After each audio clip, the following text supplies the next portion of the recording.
Yang berikutnya adalah penguatan sistem pengawasan dan penegakan hukum ketenagakerjaan. Itu Pak, mempersingkat Pak Kamsil, itu yang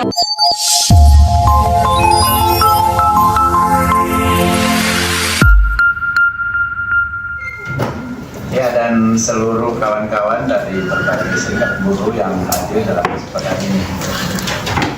Bersyukur kita akan lihatkan Alhamdulillah Subhanahu wa Ta'ala telah menyiapkan kesehatan sehingga kita dapat berkumpul di sini di bawah langit perjuangan dan harapan. Saya didampingi oleh Pak Hidayat dari Komite 3 dan Pak Vivian dari Komite 1. Ya. Dari Komite 3 nanti akan banyak berkoordinasi dengan beberapa dari sekalian. Komite 3 yang secara khusus membidangi masalah tenaga kerjaan.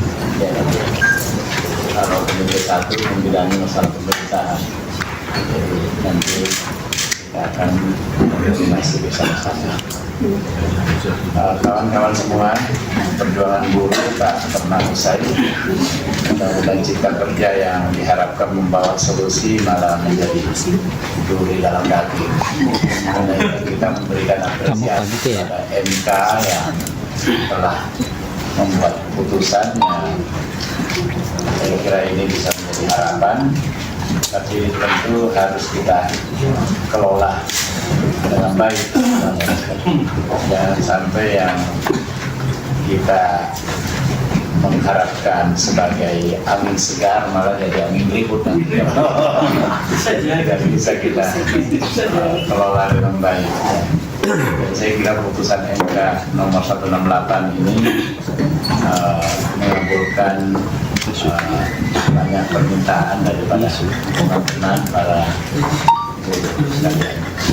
Dan juga dalam beberapa kesempatan kita bertemu dengan Presiden juga luar biasa mengapresiasi semua apa yang diinginkan oleh para buruh.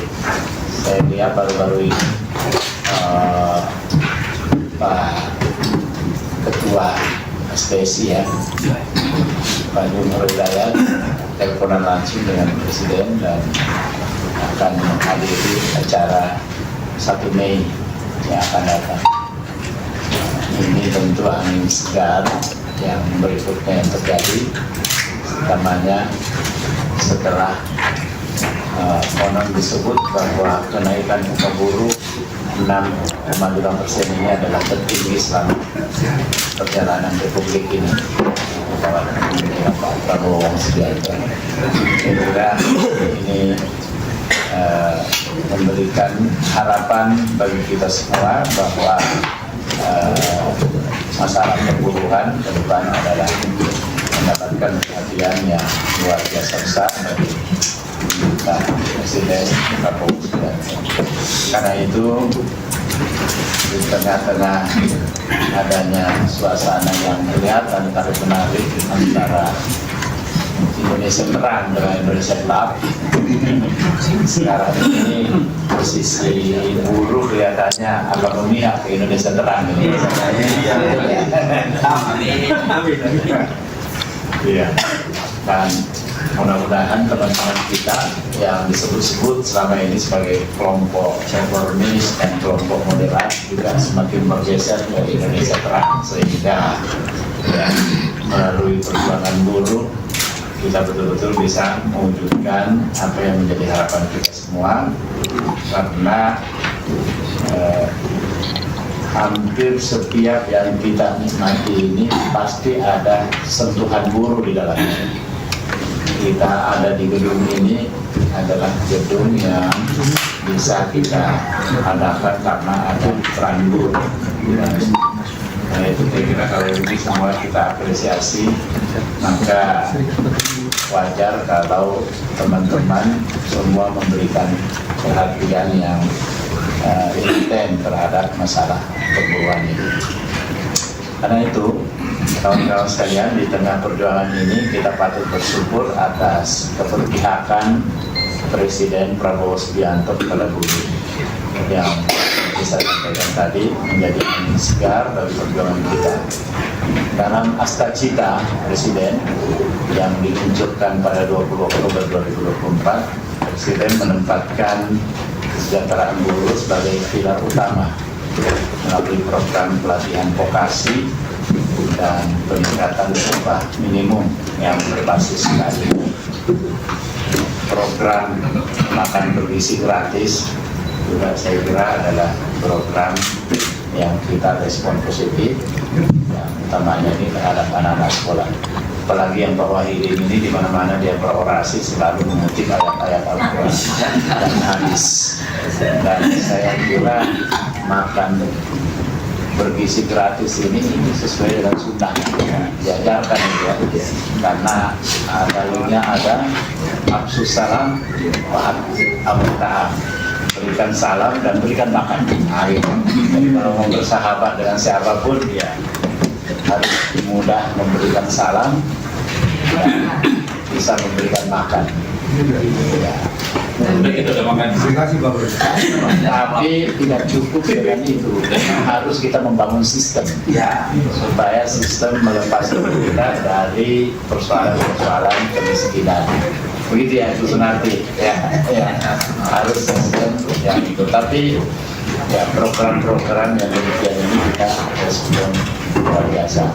Tinggal bagaimana Presiden nanti melibatkan buruh supaya menjadi pemegang saham dari sawit yang dia sudah ambil dari para pengusaha yang karena itu tanah negara ternyata yang sudah puluhan tahun dikelola ilegal mestinya. Jadi seolah-olah legal demikian rupa karena mendapat dukungan dari ya penguasa-penguasa sebelumnya mungkin ya. Nah, Pak Prabowo luar biasa.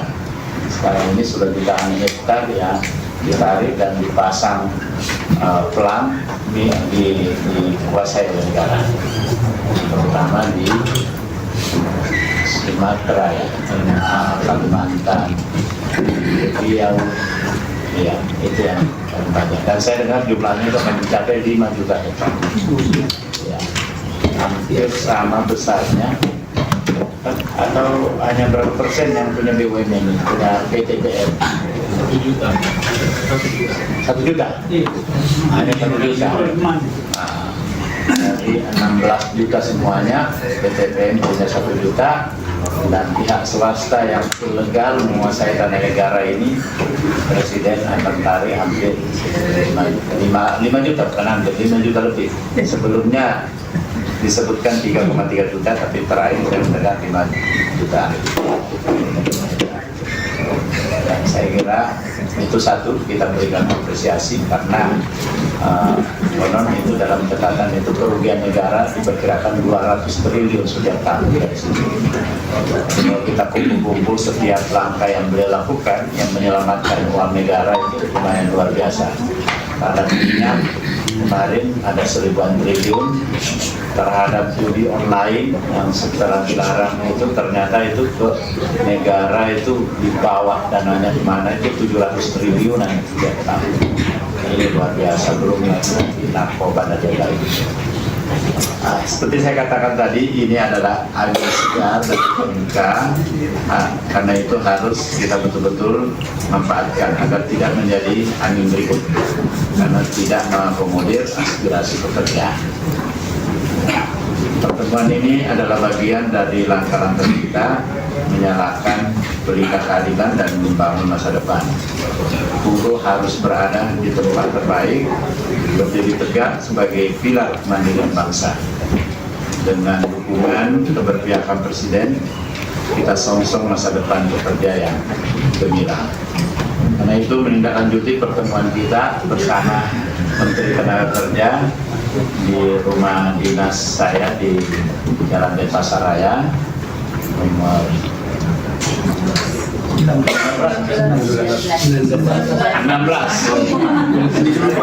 Semuanya banyak. Karena kadang-kadang saya juga mengakui yang di sampingnya.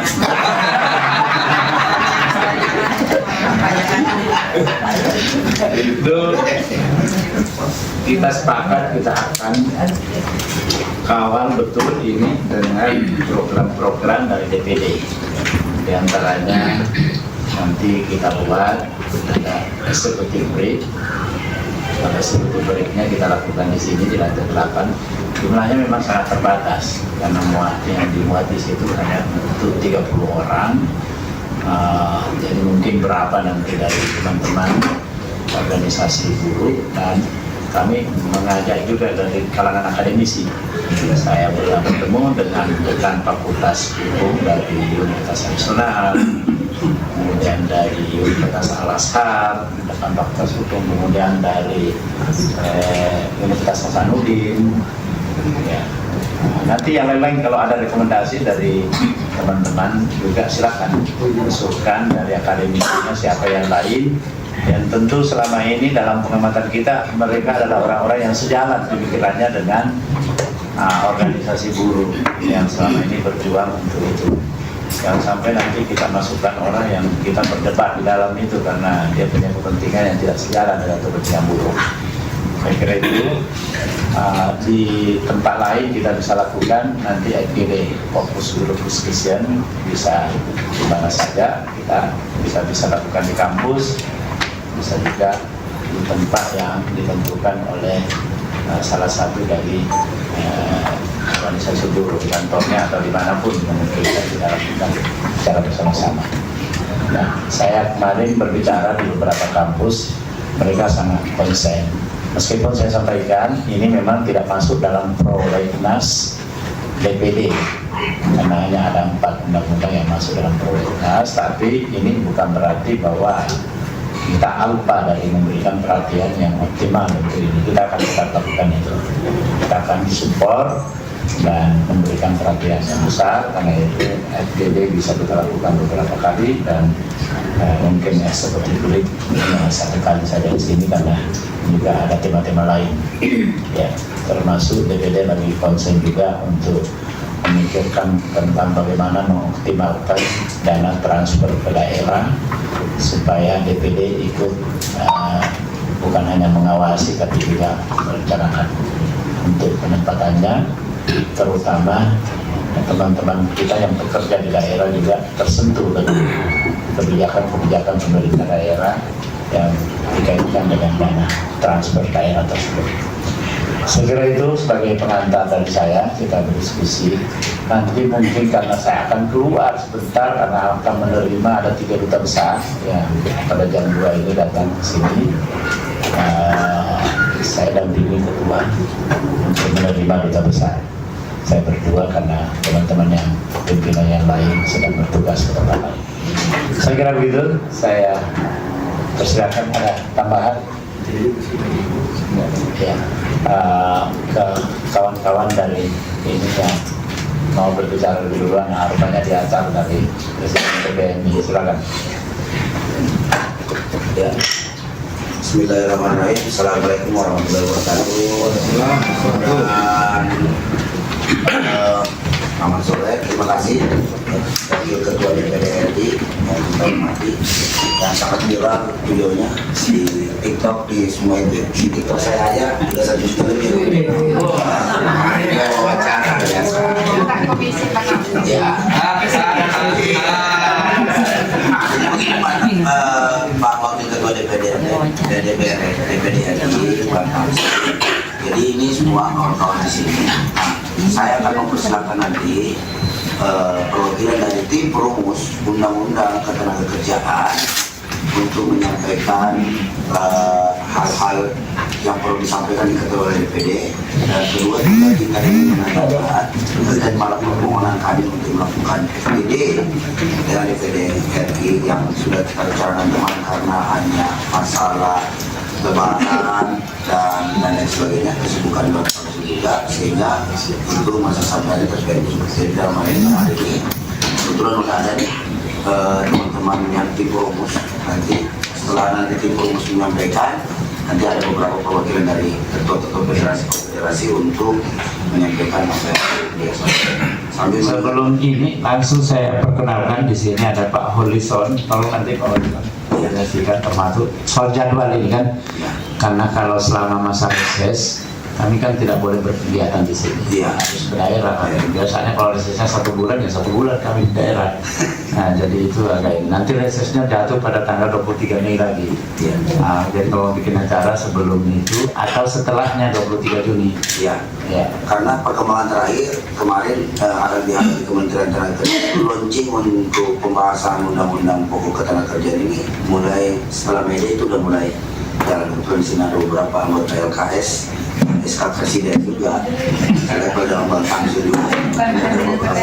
Ya, cuma Presiden PBB SK Kongres, jabatannya ada Presiden, tapi SK-nya Kongres. Nah itu. Oke, saya persilakan langsung di siapa dari tim perumus undang-undang ketenagakerjaan yang mau bicara dulu. Tidak gantian. Pak Ketua. Ayo, silakan Pak Ketua Panitianya ini Pak Agus Jenar. Kenapa namanya? Baik. Assalamualaikum warahmatullahi wabarakatuh. Perkenalkan saya Agus Zainal dari tim perumus. Di sini ada beberapa tim perumus RUU Ketenagakerjaan. Nanti akan disampaikan oleh tim kami, mungkin oleh Bu Yani. Pertama kami mengucapkan terima kasih Pak Makil DPD RI, karena memang ini yang kami harapkan aspirasi kami bisa sampai dan bisa dibentukkan dalam sebuah narasi yang jadi formal. Dan kami sudah melakukan pertemuan-pertemuan di tim kami di Buru, tim kami di tim rumus itu kurang lebih sekitar hampir 6 bulanan ya, 6 bulan Mbak, kita menyiapkan, merancang, dan mungkin nanti akan disampaikan poin-poin tertentu yang mungkin nanti akan lebih detail menyusul Pak dalam bentuk software lah mungkin dan hardware-nya. Itu mungkin Pak dari kami tim perumus, dan kepada Ibu Yanti Sekretaris tim perumus Pak dipersilakan untuk menyampaikan. Terima kasih. Assalamualaikum warahmatullahi wabarakatuh. Selamat siang. Assalamualaikum warahmatullahi wabarakatuh.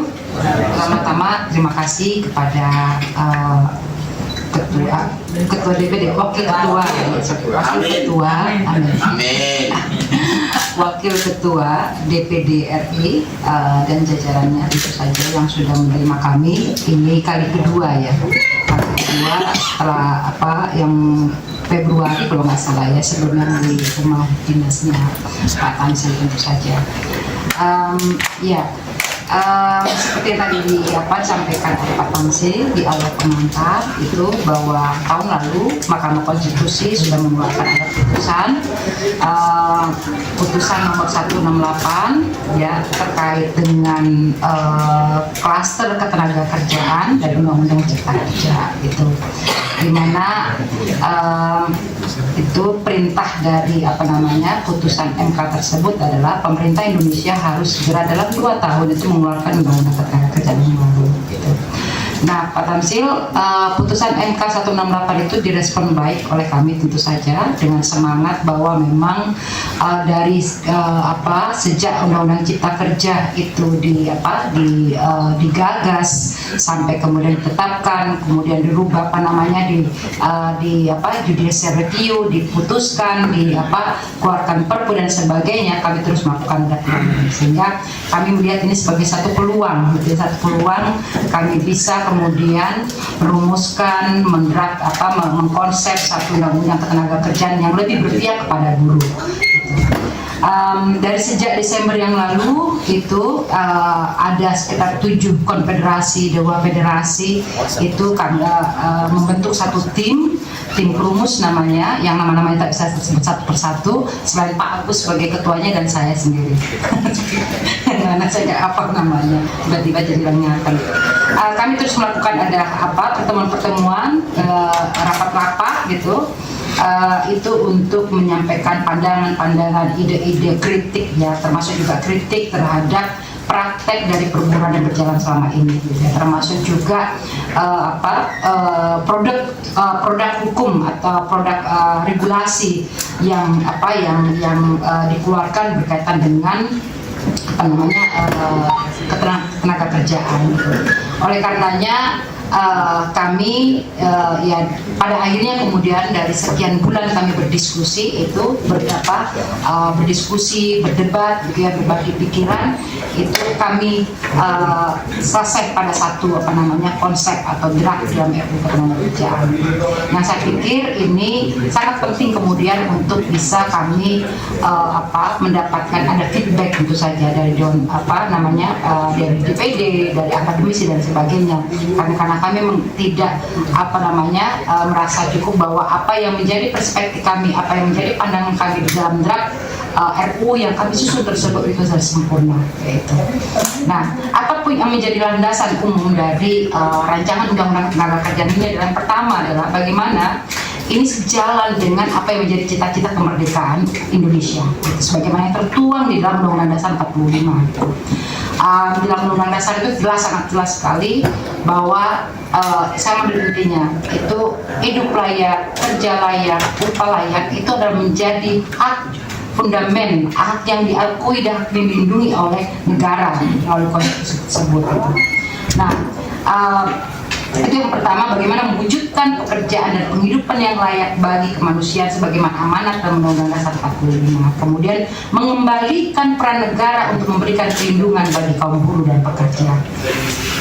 Sudah ada peran negara, ya, dia dari membuat aturan, membuat perundang-undangan, tapi di dalam praktek itu tidak ada peran negara. Karena yang terjadi adalah kemudian buruh dan pengusaha, buruh dan pelaku usaha itu bertarung sendiri gitu. Sehingga banyak kemudian buruh tidak merasakan peran negara hadir di dalam setiap konflik industri yang mereka alami gitu. Dan kami berharap bahwa dalam Undang-Undang Ketenagakerjaan yang baru ini nanti itu peran negara itu betul-betul hadir dari menciptakan lapangan pekerjaan sampai kepada timbulnya perselisihan ataupun konflik kepentingan dalam hubungan industri yang berjalan hingga sampai kepada kemudian masa purna bakti, ya, masa pensiun. Nah, apa yang kemudian menjadi pokok pikiran atau isu krusial di dalam draft RUU Ketenagakerjaan ini, itu yang pertama adalah dalam RUU ini kami ingin menjangkau dan memberikan kepastian dan perlindungan bagi buruh yang bekerja di sektor-sektor yang rentan. Gitu. Sektor-sektor yang rentan atau sektor-sektor industri yang sebenarnya itu memiliki hubungan kerja, ada perintah, ada perjanjian, ada yang memberikan kerja, ada upah di dalamnya, tapi Undang-Undang Ketenagakerjaan yang lama maupun Undang-Undang Cipta Kerja tidak secara konkret bisa menyatakan mereka adalah pekerja. Mereka memiliki hubungan kerja yang formal. Mereka memiliki hubungan antara majikan dan penerima upah, penerima kerja. Siapa-siapa saja, sektor-sektor apa saja yang kami kategorikan itu adalah rentan. Pertama adalah mereka yang bekerja di sektor platform digital. Gitu. Platform digital itu tidak hanya sekedar ojol yang banyak dikenal orang, gitu. Tapi ada beberapa subsektor dari platform digital yang itu juga sudah mulai beroperasi di Indonesia. Selain misalnya transportasi online, ada food delivery, ada seperti kurir, gitu, atau package delivery, kemudian ada home service, ada beberapa aplikasi yang memberikan layanan itu untuk pekerjaan di rumah. Terus kemudian juga ada konstruksi juga, ya, konstruksi perbaikan rumah gitu, ngecat apa segala macam yang itu berbasis pada aplikasi gitu. Nah, kemudian yang kedua adalah pekerja di sektor perkebunan, pertanian dan peternakan gitu.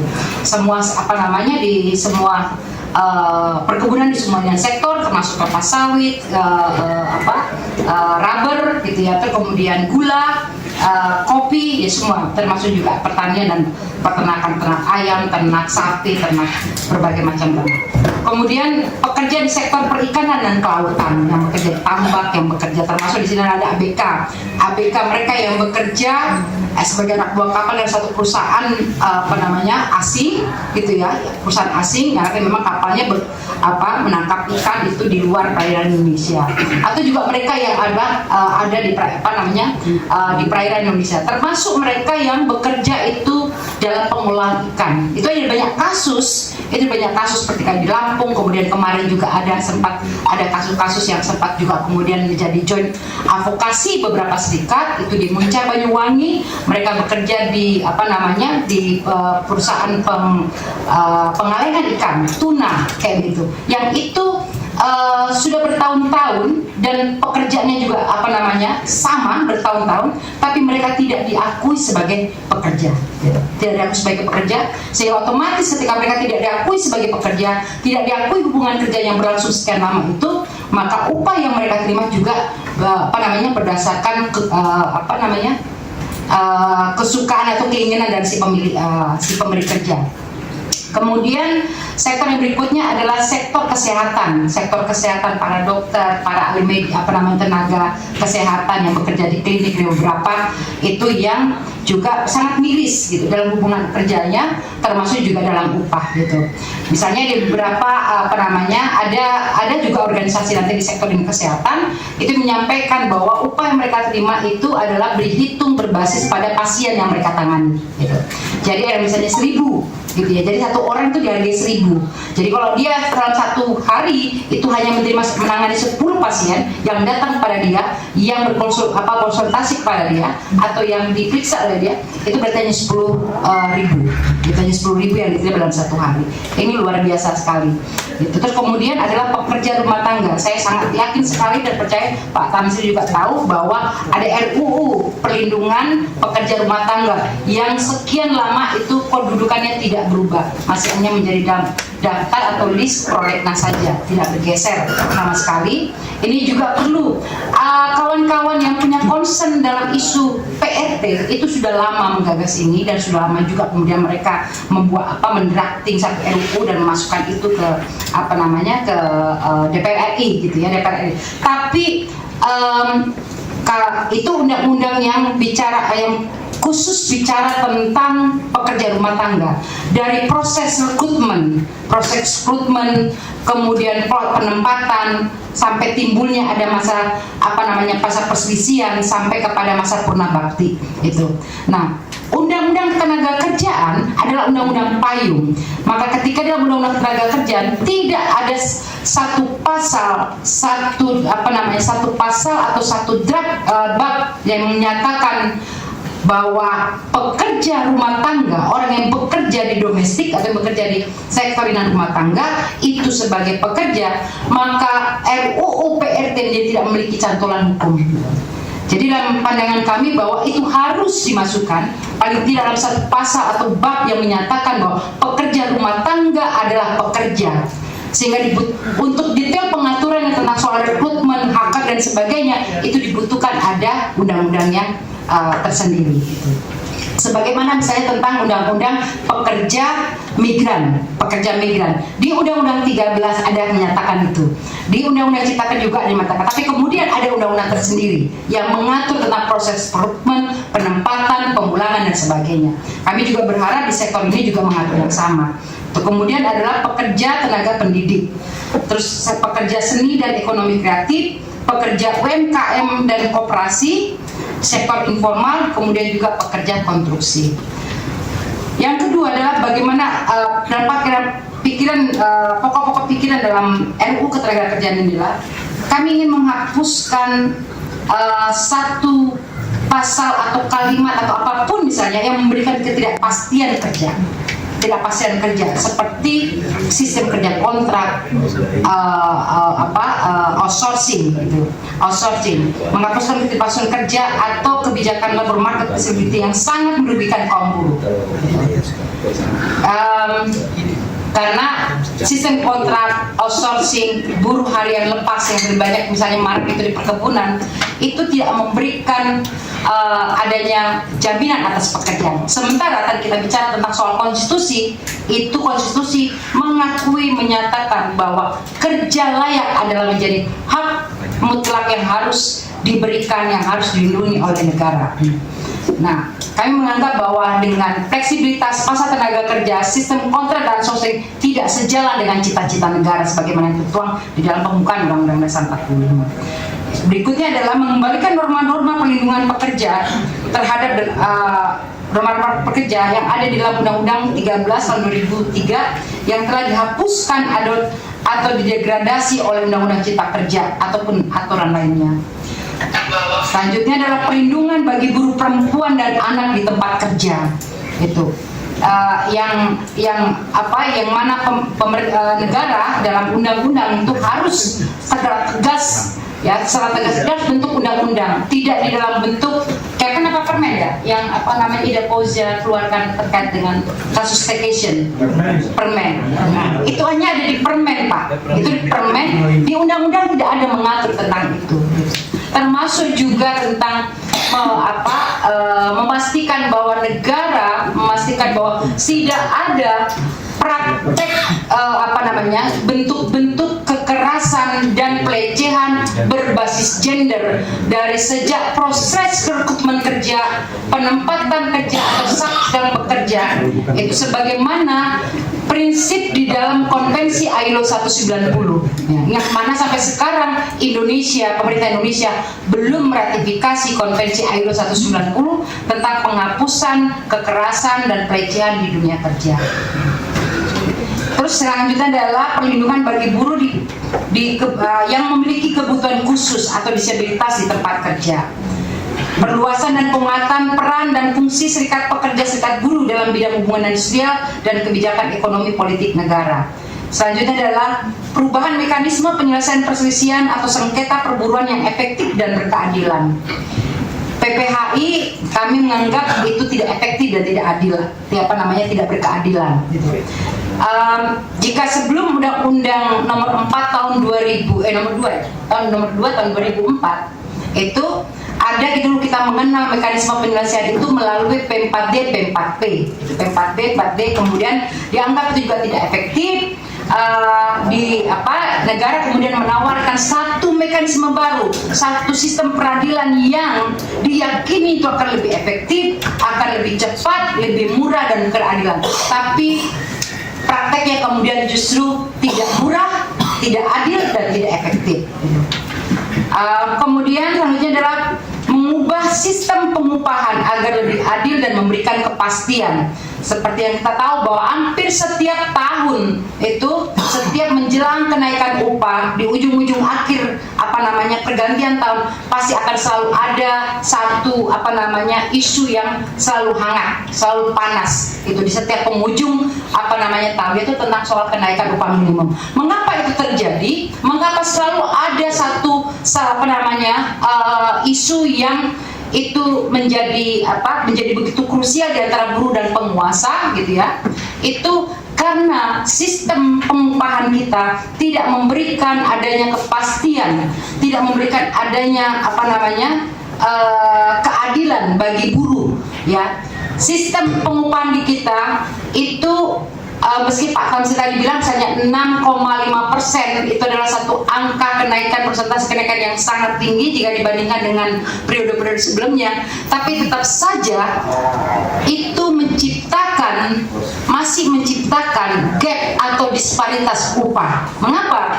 Karena sistem pengupahan kita bukan sistem pengupahan nasional, tapi upah yang ditentukan oleh pemerintahan daerah, upah yang ditentukan, upah minimum yang ditentukan berdasarkan provinsi ataupun juga kota kabupaten, sehingga akan terjadi tetap disparitas upah. Berapapun nilai kenaikan secara nasional yang ditetapkan oleh pemerintah, oleh menteri ataupun presiden, itu akan tetap menciptakan kesenjangan antara provinsi satu dengan provinsi yang lain gitu. Sehingga sistem pengupahan yang sekarang berlaku ini sudah tidak lagi tidak zaman lagi, dan juga sudah kita bisa buktikan tidak memberikan ada kepastian. 2 tahun pada masa COVID terjadi ada 2 kali ketidaknaikan upah. Itu artinya bahwa sistem pengupahan negara kita tidak memberikan satu kepastian dalam kenaikan upah dalam situasi-situasi tertentu seperti COVID-19 kemarin. Karena formula penghitungan kenaikan upahnya ditentukan berdasarkan pertumbuhan ekonomi dan inflasi, sehingga kita tahu pada COVID kemarin tidak ada terjadi peningkatan atau pertumbuhan ekonomi, yang ada justru adalah minus. Sehingga itulah mempengaruhi mengapa 2 tahun berturut-turut tidak terjadi ada kenaikan upah. Maka perlu dibuat ada satu sistem pengupahan yang berkeadilan dan memberikan ada kepastian yang adil dan merata, yang bisa dinikmati oleh seluruh buruh di Indonesia, apapun dimanapun mereka dan apapun jenis pekerjaannya. Upah minimum nasional. Kemudian dalam penciptaan dan perluasan serta pemerataan lapangan pekerjaan. Yang berikutnya adalah penguatan sistem pengawasan dan penegakan hukum ketenagakerjaan.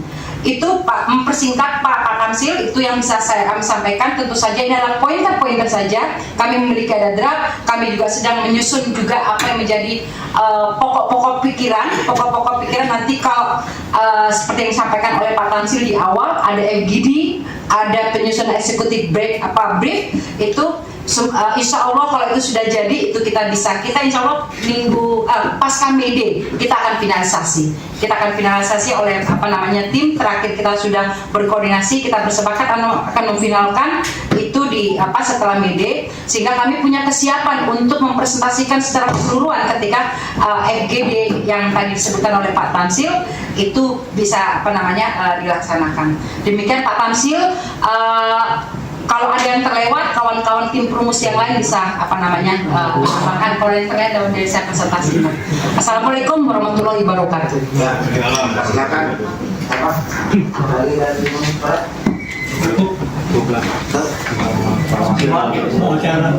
Bagus.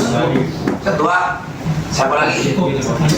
Saya ditanya dulu. Iya, saya minta maaf, rupanya yang menerima duta besar cuma saya sendiri karena yang lain berhalangan. Jadi Yang dua. Tapi sisanya mungkin bisa nanti dialognya tidak apa-apa kita beri, nanti ada beberapa yang bisa dilakukan dulu di sini nanti teman-teman juga. Bisa ya? saya karena saya duta besar Inggris sudah ada. Oh, baik. Ya, jadi saya sambil saya sudah menangkap dan memang saya kira tadi masukan-masukan ini nanti kita bawa ke dalam tim di mana tim yang dibentuk oleh kawan-kawan ini akan duduk bersama-sama dengan yang dari Komite 3 dan dari BPD ya. Jadi nanti kita duduk bersama-sama baik itu dalam eksekutif brief maupun dalam FGD, bahkan memungkinkan pertemuan-pertemuan yang bersifat informal yang lain bisa dilakukan di tempat saya termasuk di rumah dinas Selatan. Cuman itu tadi saya sampaikan bahwa kalau kami sedang reses maka kami itu harus ada rapat di daerah. Nah, barangkali nanti bisa juga diberikan informasi kepada teman-teman di daerah, saya bisa berinteraksi juga dengan mereka yang ada di daerah. Karena kami ini semua ada masa reses, ada rapat di daerah. Jadi saya mohon maaf, minta izin untuk saya menemui dulu kamu tidak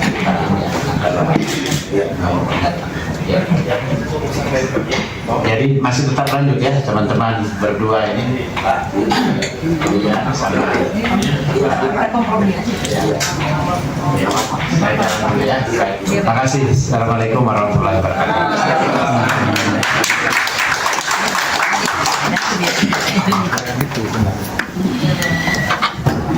ganti pimpinan sidang. Nah ini tetap kita lanjutkan ya, karena kan memang masih banyak hal-hal yang perlu disampaikan oleh teman-teman, karena di sini kan banyak ini undangan ini ada sekitar 60 federasi dan seperti kita ketahui bersama, dan itu juga akan didengarkan, akan disampaikan, dan ini juga akan tetap direkord untuk nanti kita sampaikan lebih lanjut, dan pertemuan lanjutannya juga bisa kita lakukan secara informal di rumah jabatan beliau. Dan kebetulan dapil Pak Tamsil ini kan Sulawesi Selatan, jadi tolong semua federasi yang ada memiliki cabang DPD di Sulawesi Selatan untuk membentuk aliansi juga di Sulawesi Selatan. Mungkin Pak Arif bisa instruksikan nanti Pak Basri ya untuk mengakomodir semua buruh di sana. Jadi ketika beliau melakukan reses di Sulawesi Selatan bisa menghadap kepada beliau. Selanjutnya siapa? Pak Arif, Bu Mira, Bu Nati, siapa? Pak Arif dulu lah yang dituakan di sini, Pak Arif. Iya yang saya masih muda. Iya, SK Presiden dong yang duluan. SK Presiden. Assalamualaikum warahmatullahi wabarakatuh. Ya, ini sebetulnya apa namanya nanti Bapak komite 1 Pak ya, komite perburuhan ya? Tiga yang itu yang perburuan Pak ya? Tiga ya? Ya maksudnya kan tadi intinya draft itu nanti bisa dibicarakan di dalam begini selanjutnya. Cuman sebetulnya kita ini Pak,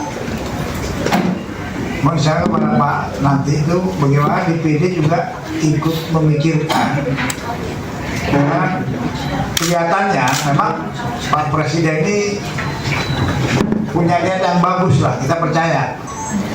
Hanya saja dari Jokowi ini kerjanya masih ingin jadi presiden gitu.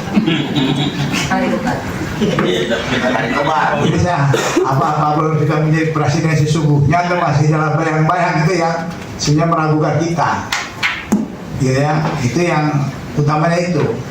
Ya, saya pikir kita tahu lah di media juga terlihat ya kan masalah itu. Sehingga kalau Pak Boya sudah menjadi presiden yang sesungguhnya, saya pikir semua bisa diselesaikan dengan dengan baik lah. Jadi saya mohon itu saja dari kami. Tolong sampaikan kepada kepada Pak Presiden, singkat saja pesannya, jadilah Presiden Republik Indonesia yang sesungguhnya. Karena saat ini sungguh-sungguh ya berarti belum saya sekarang siapa? Bumira, silakan. Nanti ya. Pokoknya hari ini, kita menghormatilah Kartini Day. Iya, Pak Mono yang dari Komisi 3. Pak Hidayat sama Pak Rian. Pak Hidayat dan Pak Ian, yang pertama kami mengapresiasi lah ya, meskipun harapan kami sih tadinya bangga ya pemimpin revolusioner Indonesia ini.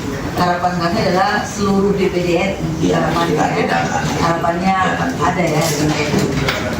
Tapi bagi Pak Hidayat dan Pak Ian, ini merupakan pertama kali pastinya ya ketemu dengan kawan-kawan buruh ya, pertama kali nih. Dua kali ya. Oke, Pak Hidayatnya 2 kali ya. Iya, tadi menguatkan apa yang disampaikan oleh Pak Arief gitu, bahwa harapan kami besar sekali untuk DPD ini menjadi faktor mendorong yang sangat kuat untuk DPR RI untuk silahkan perluas bagaimana elemen buruh untuk disertakan dalam pembahasan undang-undang ketenagakerjaan yang baru pasca putusan Mahkamah Konstitusi. Ini yang kami harapkan, karena memang mengingat sebelumnya bahwa undang-undang Omnibus Law bagaimana minimnya partisipasi publik, salah satunya adalah stakeholder yang pekerja buruh, itu ditiadakan. Nah, supaya tidak terulang, maka dari itu saatnya elemen pekerja buruh ini diikutsertakan secara penuh, full participation. Jadi artinya jangan sampai itu terulang kembali. Lalu poin-poin yang disampaikan oleh Mbak Yanti saya kira sudah cukup komprehensif dan lengkap, dan harapannya nanti pada saat FGD atau juga nanti eksekutif akan ada lagi ya Mbak Yanti usulan-usulan yang mungkin agak tertinggal atau juga nanti ada pergeseran di industri-industri yang lain, karena emang sekarang kan gig ekonomi. Jadi bagaimana mereka para pekerja yang berada di ekonomi ini mendapatkan perlindungan secara full terkait dengan kesejahteraan dan juga perlindungan secara advokasi. Lalu kemudian yang ketiga terakhir adalah harapannya sih bagaimana DPRD RI peran yang tadi yang sangat full gitu ya, menjadi inisiator bagaimana undang-undang tenaga kerja yang baru ini bisa nanti terrealisasi, dan isinya tentu bisa menampung semua pihak, baik itu pengusaha, pekerja maupun juga pemerintah. Jadi tidak ada yang tertinggal nih. Yang sampai seperti yang kemarin undang-undang Omnibus Law itu kan full pengusaha isinya, artinya buruh pekerja nggak ada di sana kepentingannya. Mungkin dari saya itu, terima kasih banyak. Ya, selanjutnya siapa? Pak Bunarti. Ya Pak Rudi, silakan. Nah, semua akan bicara. Ya, terima kasih. Assalamualaikum warahmatullahi wabarakatuh. Ya, saya hormati dari Komite 1 dan Komite 3 serta kawan-kawan para pimpinan konfederasi dan federasi yang hadir dalam pertemuan ini, serta seluruh buruh Indonesia yang menyaksikan live di berbagai macam channel ya. Ya, yang pertama saya kira hanya menambahkan atau mempertegas apa yang disampaikan oleh kawan-kawan tadi. Jadi mungkin ini juga sebagai masukan di dalam proses menyusun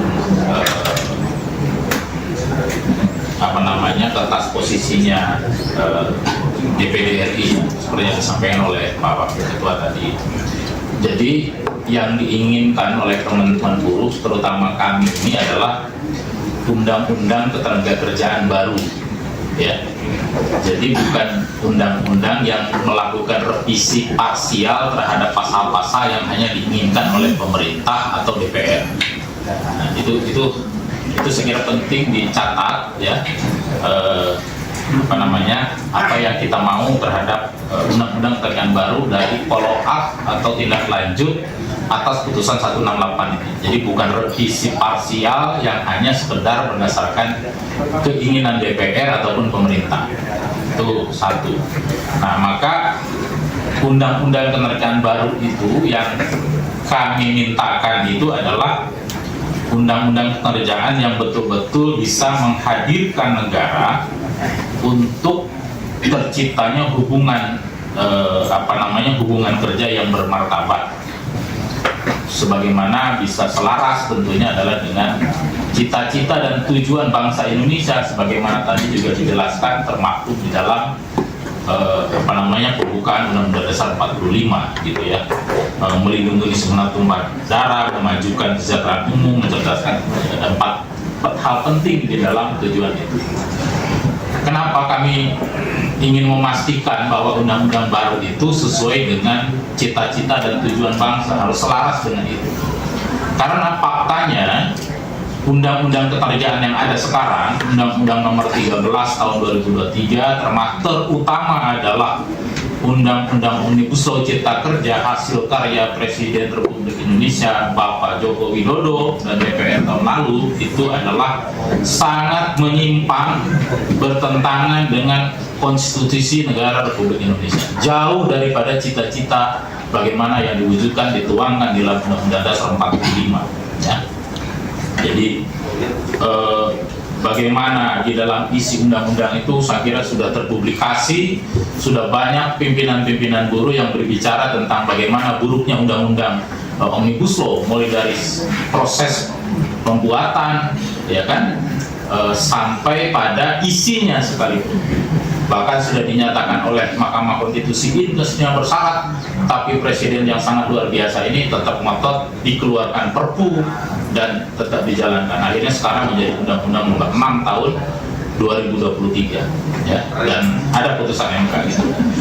Undang-Undang Omnibus Law itu betul-betul memudahkan investasi masuk ke Indonesia tanpa memikirkan bagaimana, bahkan mengabaikan daripada perlindungan terhadap hak-hak pekerja atau hak-hak buruh di Indonesia ya. Dan banyak lagi saya kira yang mau kita uraikan tentang daftar inventaris masalah tentang Omnibus Law dan masalah ketenagakerjaan itu, saya kira bisa berjilid-jilid kita jelaskan ya. Nah, yang kedua tadi juga sudah dijelaskan bahwa undang-undang ketenagakerjaan yang baru itu yang kita mau adalah menjadi undang-undang pokok ketenagakerjaan. Jadi undang-undang yang memayungi seluruh kelas pekerja di Indonesia. Karena undang-undang yang ada sekarang itu kiblatnya lebih pada manufaktur oriented, sementara perkembangan industri itu sudah masuk, bahkan sekarang disebut dengan industri 4.0 gitu ya. Makanya Indonesia ngotot semuanya serba online, KTP harus iktp, tapi kita kemana-mana diminta juga fotokopi KTP ya. Ini susah, seberang internet tapi di mana-mana susah internet gitu, yang banyak menyusahkan rakyat gitu. Tapi faktanya perkembangannya seperti itu ya. Seperti bagaimana isinya yang kita mau itu adalah menjadi payung daripada yang payung bagi seluruh kelas pekerja di Indonesia. Tadi sudah disebutkan diantaranya misalkan selain manufaktur, bagaimana juga ini bisa mengatur tentang buruh perkebunan, ya. Apalagi mungkin DPD yang dari wilayah Sumatera, dari wilayah Kalimantan itu isinya perkebunan kelapa sawit semua. Situasi dan kondisinya. Nah, maksudnya sebagai payung itu misalkan tentang pekerja rumah tangga tadi juga sudah jelaskan, maka untuk aturan tersendiri itu adalah dia bisa dibuatkan undang-undang sendiri atau peraturan pemerintah. Termasuk tentang masalah ojol atau pekerja gigs ini. Ya, kita tahu, saya kira nggak perlu kita paparkan, ya, itu juga harus masuk bagian pertama adalah mereka harus diakui dulu sebagai pekerja, karena di dunia itu disebut mereka adalah pekerja gig dengan berbagai macam karakternya, maka di kita harus diatur. Ya kan, jangan sampai mereka hanya dieksploitasi oleh aplikator-aplikator gitu ya. Rakyat kita menjadi sapi perah untuk melipatkan keuntungan oleh aplikator gitu. Nah, ini perlu diatur sedemikian rupa, saya kira, supaya bagaimana tingkat kejahatan yang dijalankan atau tingkat eksploitasi yang dijalankan oleh aplikator itu betul-betul bisa kita atur gitu ya. Kan prinsipnya di negara kita orang boleh kaya tapi nggak boleh menyusahkan orang lain, kan gitu. Saya kira tidak ada larangan untuk mengkaya, tapi yang boleh itu serakah dan menyengsarakan orang lain gitu. Nah, itu saya kira satu. Belum lagi tadi juga disebutkan tentang ABK atau pekerja PKI maritim dan pelayaran, ya. Bahkan di teman-teman SPSI sudah mendorong pemerintah juga untuk meratifikasi satu konvensi, ya, termasuk tadi masalah perlindungan perempuannya, bahkan pekerja rumah tangga, ya, PRT yang sudah undang-undangnya juga terlunta-lunta. Bagaimana harus ada cantolan di dalam undang-undang tenaga kerjaan gitu ya. Nah, saya kira di situ. Nah, yang paling utama maka menurut saya, karena sekarang perkembangannya kan revisi atau pembuatan revisi undang-undang ketenagakerjaan itu menjadi inisiatif DPR.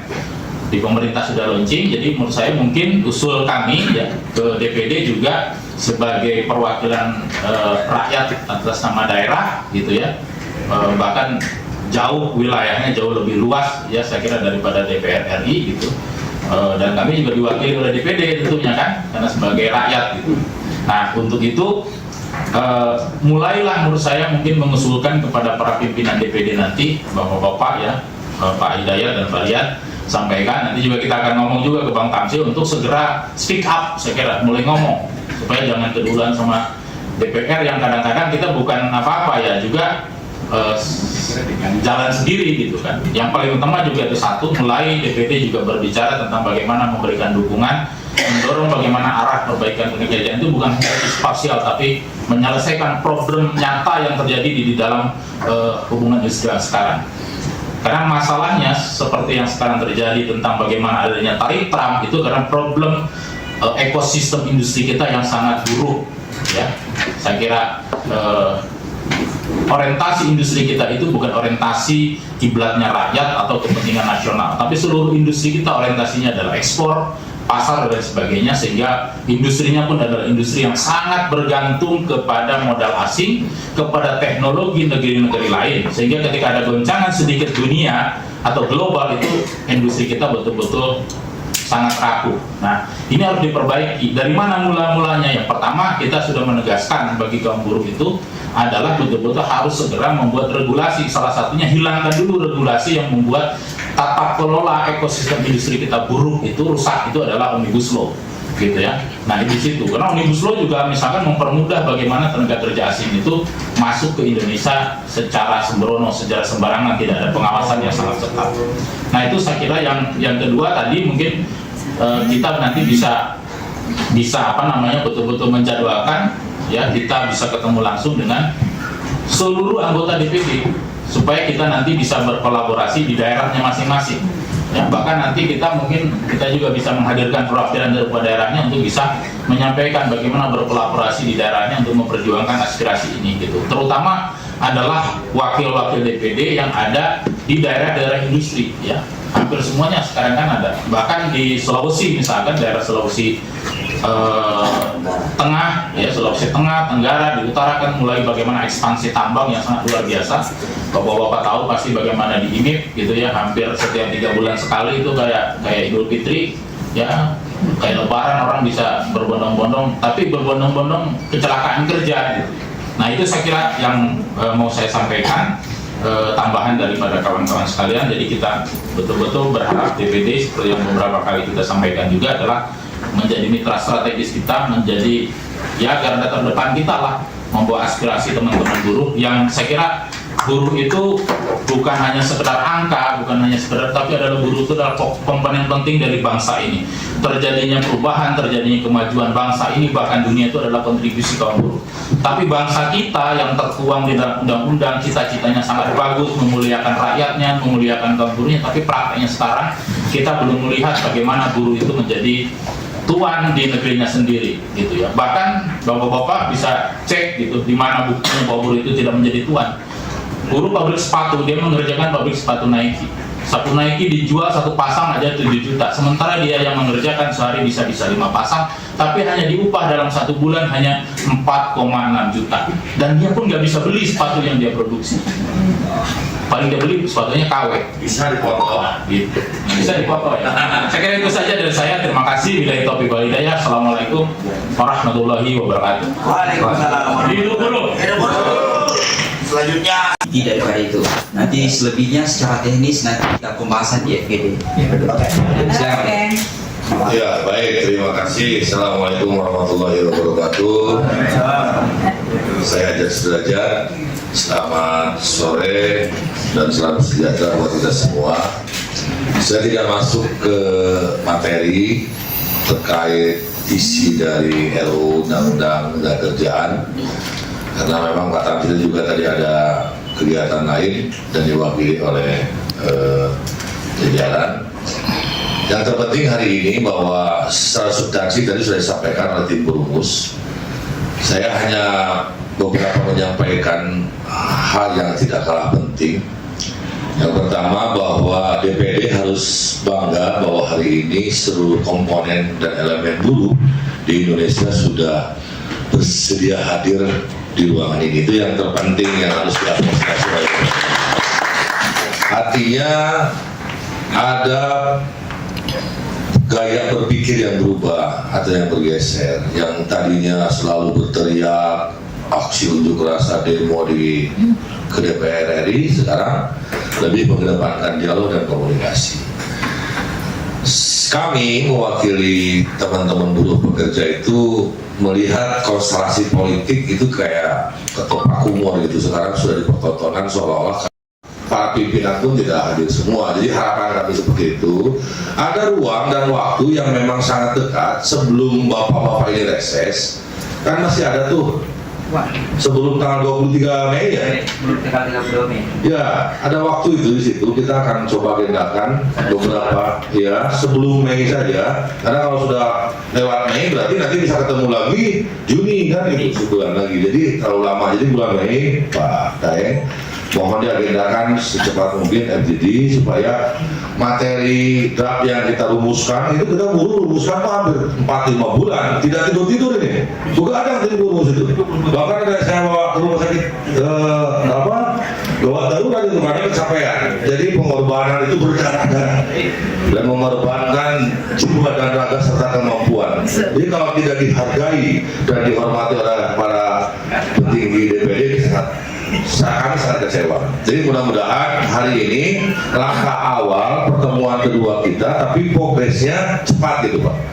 Setelah ini FGD dilakukan, setelah itu baru kita tanda tangani bersama bahwa ini draft yang memang sudah direkomendasi oleh seluruh pimpinan serikat buruh serikat pekerja, seluruh pimpinan DPD Dewan Perwakilan Daerah beserta anggotanya dan juga para akademisi. Kalau rekomendasi akademisi nanti bisa DPD yang menyampaikan ataupun kami yang menyampaikan. Yang penting orang-orang pilihan dan terpilih lah.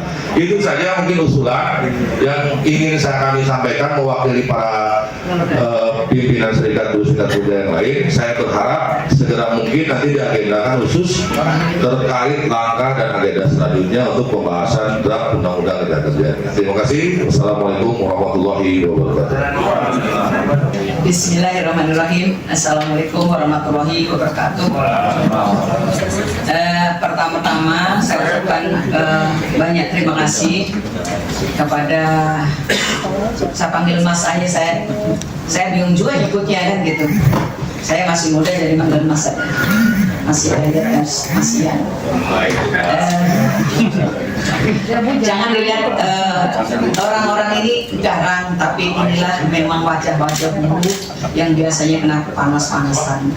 Tapi kami punya harapan bahwa ini kan masih tokoh-tokoh muda yang masih punya semangat tinggi dan untuk menyerap aspirasi dari rakyat, khususnya ya kaum buruh maupun petani dan yang lain. Ini tidak seperti kawan-kawan yang sudah terlalu berpanas-panasan, masih press dan masih ini.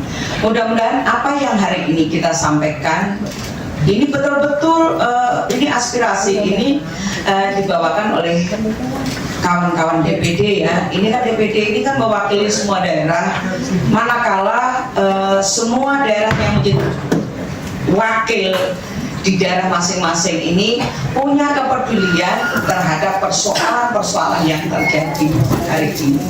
Karena yang tadi disampaikan undang-undang ini dikasih waktu 2 tahun, tapi bisa juga karena tinggal 1 bulan nanti yang penting itu disahkan kan gitu. Jangan sampai tokoh-tokoh yang ada di DPD, tokoh muda ini serampangan, tapi betul-betul membawa aspirasi dan memikirkan generasi penerus yang lebih baik lagi. Jangan sampai nanti ada stunting dan segala macam ya. Stunting itu kan berkaitan itu di undang-undang ketenagakerjaan itu.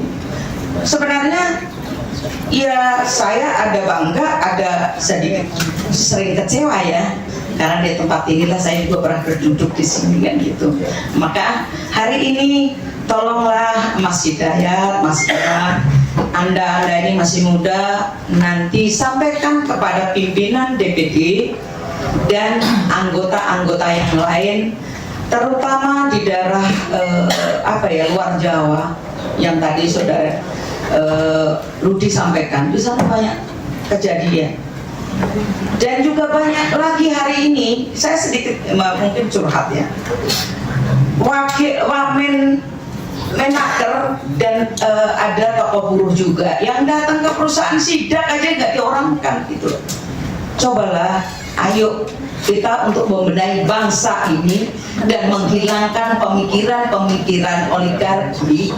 Ya, Anda lah mulai semangat, mulai menyampaikan dan mulailah berbicara apa yang terjadi di lapangan hari ini. Apalagi undang-undang ini menyangkut nasib rakyat, khususnya kaum buruh Indonesia.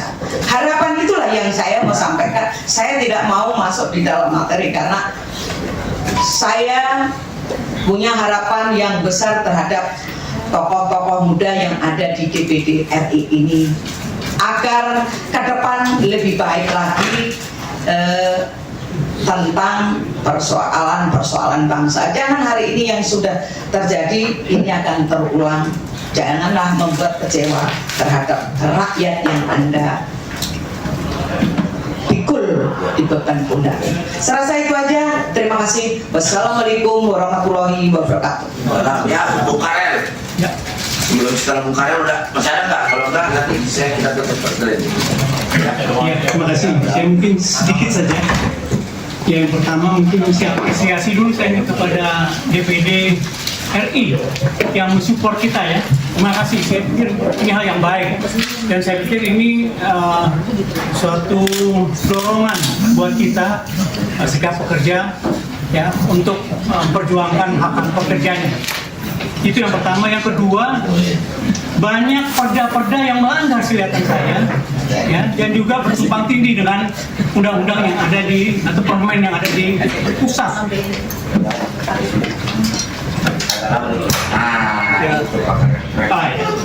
Ya, tadi yang pertama tadi saya support tadi ya. Yang kedua, bahwa perda-perda ini masih banyak yang melanggar sebenarnya. Kelihatan saya ini daerah kelihatannya malah banyak sebenarnya daripada pusat. Kalau kita ini kan banyak undang-undang sekarang nih, tapi yang paling parah saya perdanya tumpang tindih dan juga kadang-kadang juga bisa masuk pada undang-undang yang sudah ada. Ya contohnya tentang masalah perbedaan sikap pekerja, ya tentang masalah perusahaan-perusahaan juga yang melanggar juga kelihatannya banyak sekali. Jadi DPD saya berharap juga bisa kerjasama dengan teman-teman kita di daerah, karena di daerah itu banyak persoalan sebenarnya tentang tenaga kerjaan itu sendiri. Pengawasan juga nggak benar, Gitu. Maksud saya didukung dan support oleh DPD supaya pengawasan benar-benar tercipta dengan baik sesuai dengan undang-undang yang berlaku di negara ini. Terima kasih, itu saja. Oke. Ya, ada. Pak Sekjen. Baik. Terima kasih waktunya. Bismillahirrahmanirrahim. Assalamualaikum warahmatullahi wabarakatuh. Selamat sore semua. Terima kasih juga kepada perwakilan DPD RI. Tadi ada pimpinan, wakil ketua, dan hari ini saat ini masih ada perwakilan dari Komite 3 dan juga Komite 1. Pertama, saya tidak akan masuk kepada materi secara detail, tapi payung pikiran besarnya begini, Pak.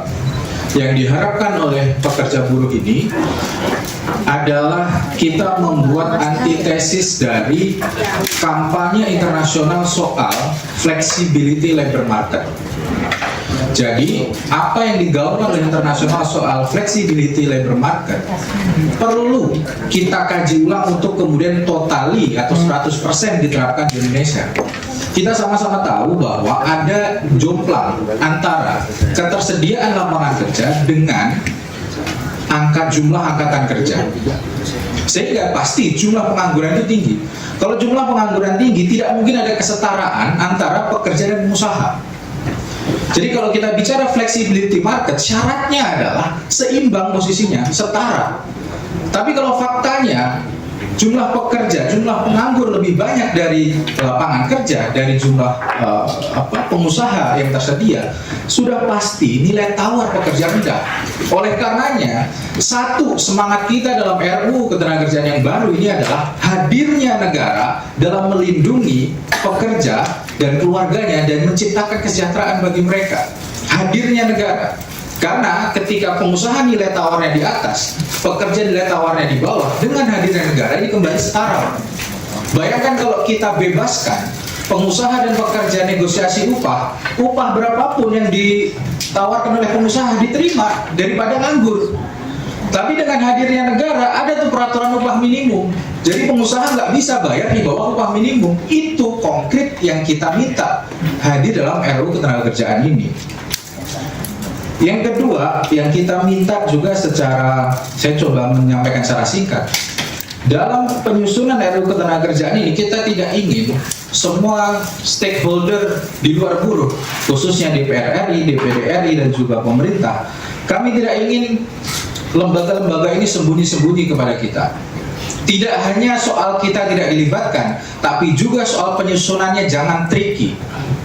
Satu, saya kasih contoh soal tricky yang kemudian diungkap oleh Mahkamah Konstitusi dalam putusan 168 adalah Omnibus Law, Undang-Undang nomor 6 2023, soal yang salah satunya adalah ada klaster ketenagakerjaan. Di sana mengatur bab pesangon, Pak. Tapi alasan PHK dan jumlah pesangon pada setiap PHK tidak diatur dalam undang-undang, tapi diatur di bawahnya di peraturan pemerintah PP 35/2021. Mahkamah Konstitusi secara konkret mengambil dasar hukum pasal 28J ayat 2 Undang-Undang Dasar 1945 mengenai pembatasan hak dan kewajiban harus diatur oleh undang-undang sebagaimana dulu diatur dalam Undang-Undang 13/2003. Jadi jangan ketika bikin undang-undang seolah-olah semua stakeholder sudah diundang, oh ini bagus, tapi nanti soal detailnya di peraturan pemerintah ya. Lah, kita nggak ada terlibat dalam peraturan pemerintah, karena gimana pemerintah kan bikinnya, nggak ada kewajiban untuk melibatkan buruh sebagai stakeholder di sana. Jadi ketika satu-satunya forum yang kemungkinan buruh dilibatkan adalah pembentukan undang-undang di parlemen, di DPR, DPD, dan pemerintah ketika dibahas bersama dalam parlemen. Karena kita tidak ingin pembuatannya sembunyi-sembunyi dan pasalnya pun disusun dengan susunan-susunan yang rahasia dan sembunyi-sembunyi yang ada triki-triki di belakang. Kita ini jelas di awal dan jelas di akhir. Terima kasih teman-teman DPD. Saya ingin menggarisbawahi bahwa paling mendasar daripada undang-undang yang dirancang oleh tim rumus yang bisa saya klaim bahwa yang hadir di sini adalah 90% kekuatan kaum buruh Indonesia yang berbasis massa. Bukan pelang nama ini yang ada di sini. Jadi ini harapan mereka ini tadi kalau kita buka, tolong dibuka slide-nya dulu yang pertama itu tadi saya ingin pertegas saja di situ kan, yang poin 1, mewujudkan pekerjaan dan penghidupan yang layak bagi kemanusiaan sebagai amanat Undang-Undang Dasar 45. Nah di sini yang diperlukan ada kepastian. Kepastian dia bekerja, kepastian dia dapat upah yang layak, dan kepastian status kerjanya. Tidak boleh lagi ada pekerja-pekerja outsourcing di negara Indonesia ini, apalagi pekerja magang dan kontrak. Kontrak itu hanya mengenal 3 bulan. Kita ini sok-sokan ikuti gaya-gaya negara Eropa, Amerika, tapi gaji mereka itu besar. Kalau dia dikontrak setahun, dia kumpulkan gajinya, dia bisa bertahan hidup 5-10 tahun dengan gaji saat ini, ya kan? Kalau kita ini sudah statusnya tidak pasti, upahnya sangat murah sekali. Bahkan upahnya itu di bawah upah minimum yang berlaku.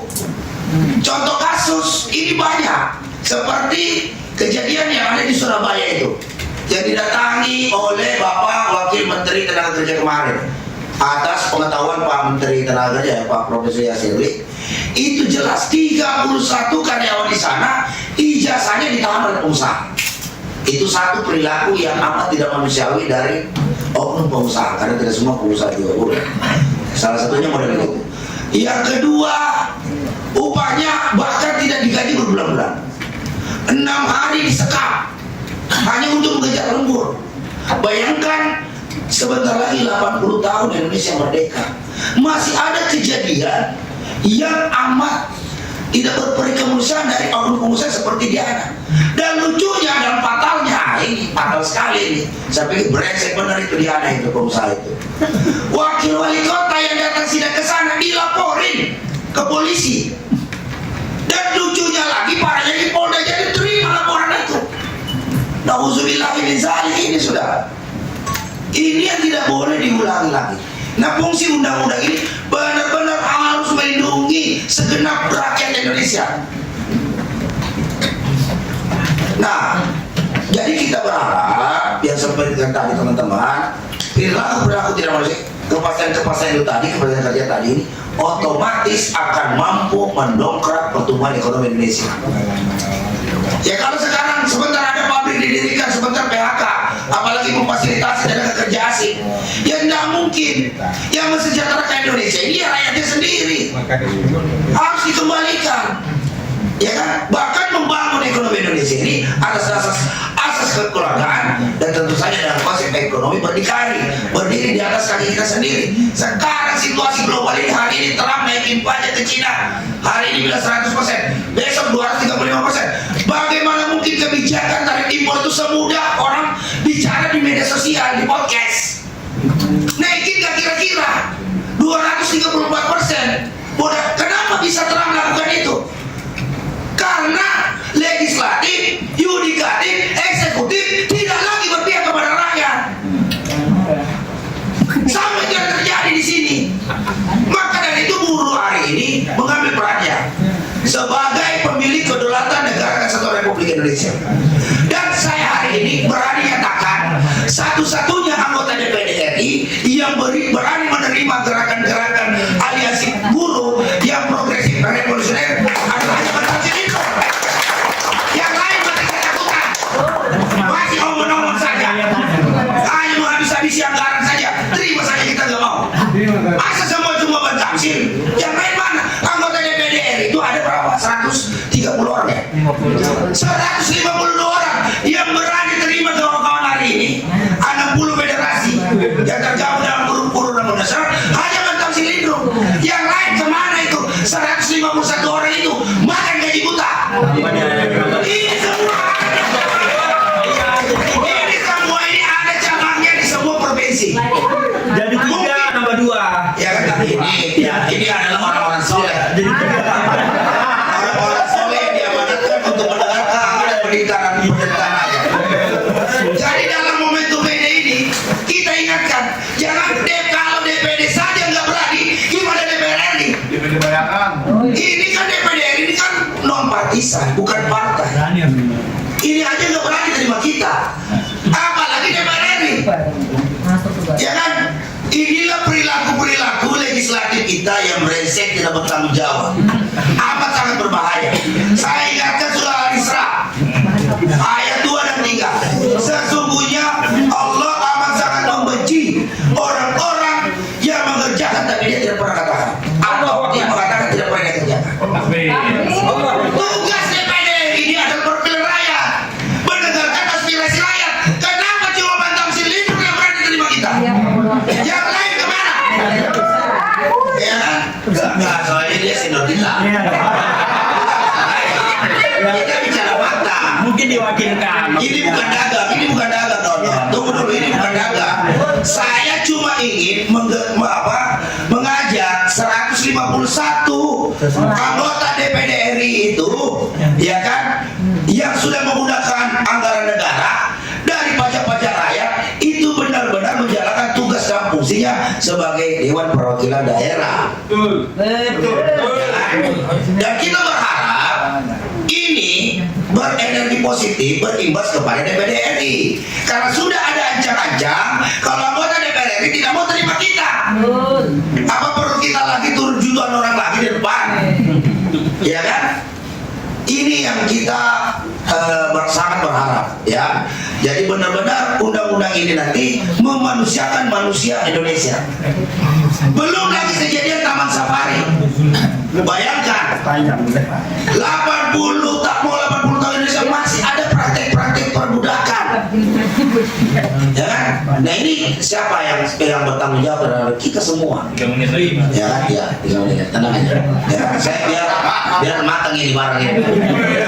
Biar matang sematang-matangnya, jadi dia tidak menjadi telur dadar saja. Ya kan? Tenang aja. Saya akan mencoba mendorong urusan ini kan urusan umat. Kalau ini kita berhasil, maka ini akan bermanfaat bagi seluruh kaum buruh di Indonesia. Dan itu menjadi amal jariah bagi kita semua. Dan kita mampu melaksanakan hadis Nabi, menjadi orang-orang manusia terbaik adalah manusia yang bermanfaat bagi orang banyak. DPR ini berkontribusi. Nah kita minta DPR ini, ya kan, jangan cuma bicara tentang masalah parlemen threshold, jangan cuma berbicara tentang PAW, ya kan. Kita berharap nanti DPR RI kita berbicara bahwa tolong serap ini aspirasi baik-baik. Pemikiran kawan-kawan yang ada di sini pemikiran yang amat sangat brilian. Mereka ini sudah profesor kalau urusan ketenagakerjaan.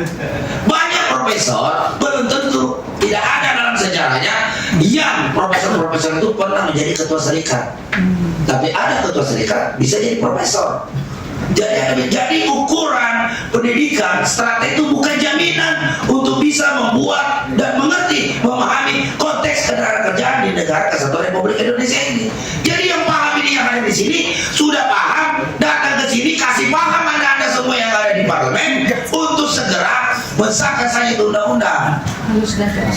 Nah, mungkin itu saja dari saya. Jadi tolong nanti ke depan, ini kan momen nih. Sebelum apa yang menjadi hasil ini nanti kita akan sampaikan. Kita sampaikan nanti pada saat memperingati Hari Buruh Internasional. Karena seperti kita ketahui May Day ini sebentar ada dua. Satu di dalam gedung, satu di luar gedung.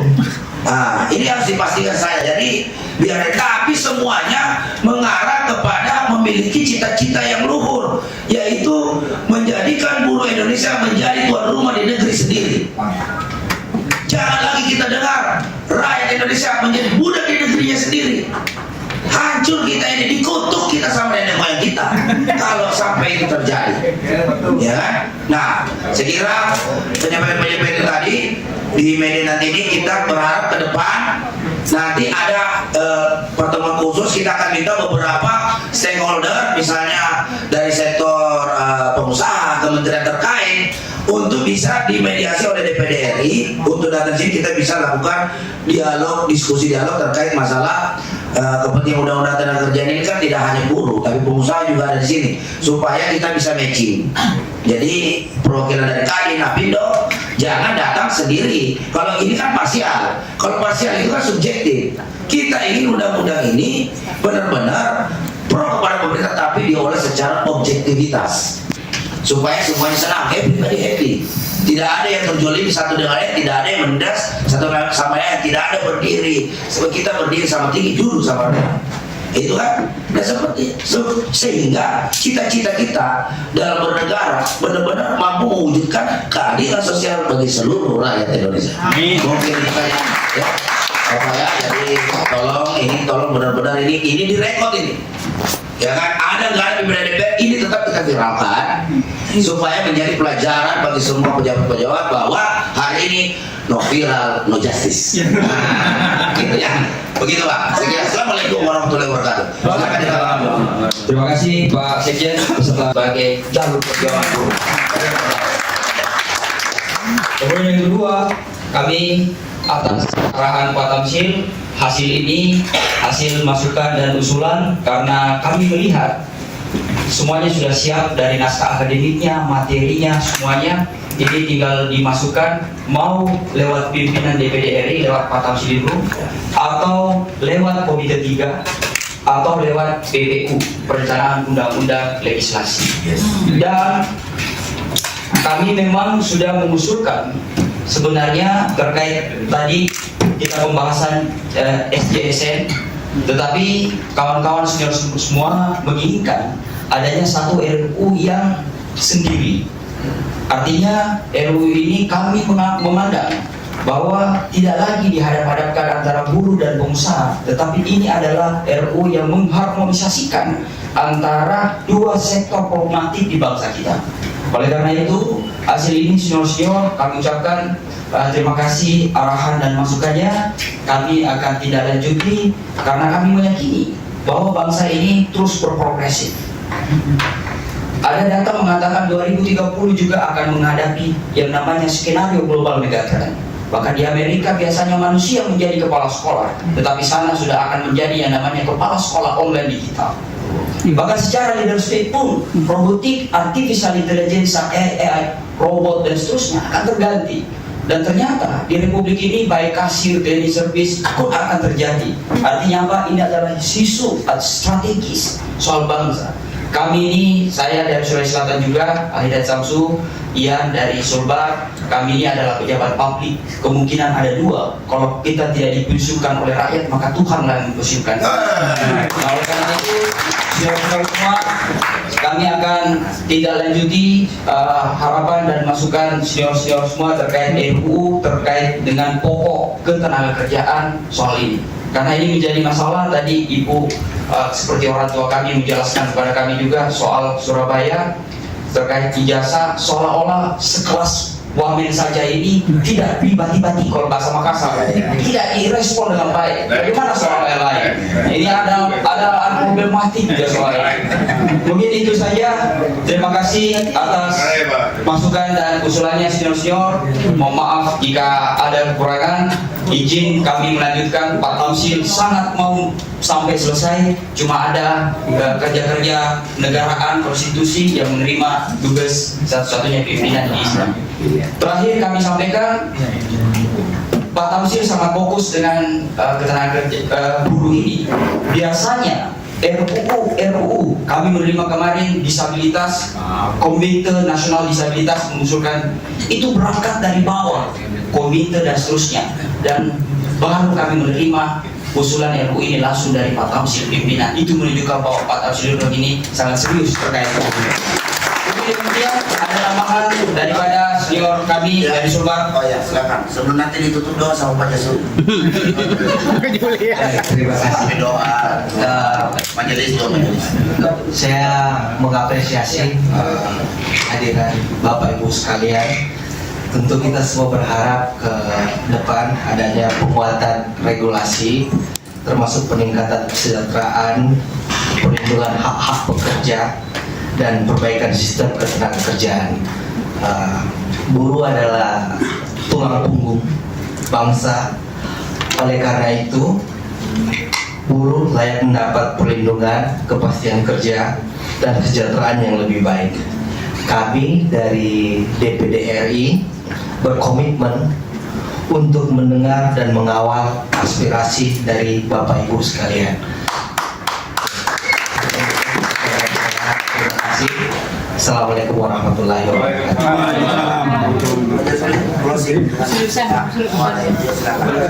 Baik, terima kasih Pak Dai, karena kita semua berangkat dari niat yang sungguh-sungguh untuk memperjuangkan nasib bangsa dan rakyat Indonesia.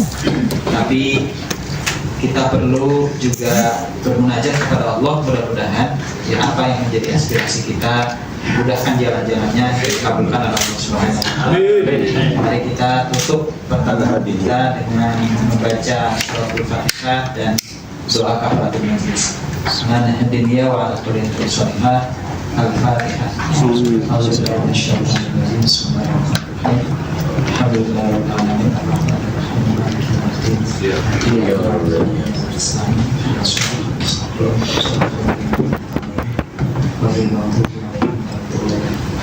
Subhanakallahumma wa bihamdik, asyhadu an la ilaha illa anta, astaghfiruka wa atubu ilaik.